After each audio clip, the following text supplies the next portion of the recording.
మన గురువుగారి లక్ష్యం ఏంటి? ధ్యాన జగత్తు, మరి శాకాహార జగత్తు, పిరమిడ్ జగత్తు, ఇంకా నాలుగోదే పిరమిడ్ పార్టీ. మరి ఆయనకు 4 ఉండాలండి. మరి చక్కగా మనం 2009 నుంచి ఈ పార్టీని స్థాపించుకున్నాము. మరి కంచి రఘురామ్ గారు ఎంతో కృషి చేసి, మాధవి మేడం సార్ ఎన్నో చెప్పేవాళ్ళు అనమాట. ఎంత ఢిల్లీకి వెళ్ళి వాళ్ళు ఎన్ని కృషి చేశారు, మేము ఎప్పుడైనా వింటూ ఉండేవాళ్ళం సార్తో వెళ్తూ.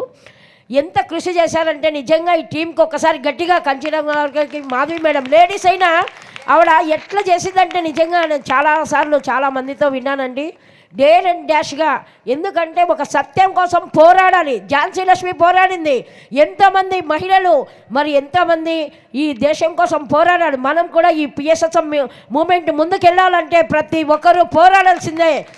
సార్ చెప్పాను, నేను సార్ పొద్దుటూరులో ఎంపీగా పోటీ చేశాను, ఎమ్మెల్యేగా, మళ్ళీ చిత్తూరు డిస్టిక్లో మరి అక్కడ ఎంపీగా పోటీ చేశాను. ఎంపీగా ఉండమంటే సార్ నేను చదివింది 10th క్లాస్ అంటే మరి ఆయన మన్మోహన్ సింగ్ మరి ఆయన మాంసాహారి, ఆయన కన్నా నువ్వు గొప్ప అన్నాడు.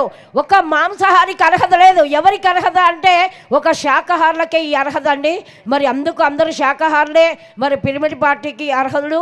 మరి ప్రతి ఒక్కరూ ఆత్మజ్ఞానులే ఈ పిరమిడ్ పార్టీకి అర్హులు. అందరూ ఈ పార్టీకి సపోర్ట్ చేయాల్సిందిగా పేరున అందరినీ కోరుకుంటున్నాం. Thank you madam.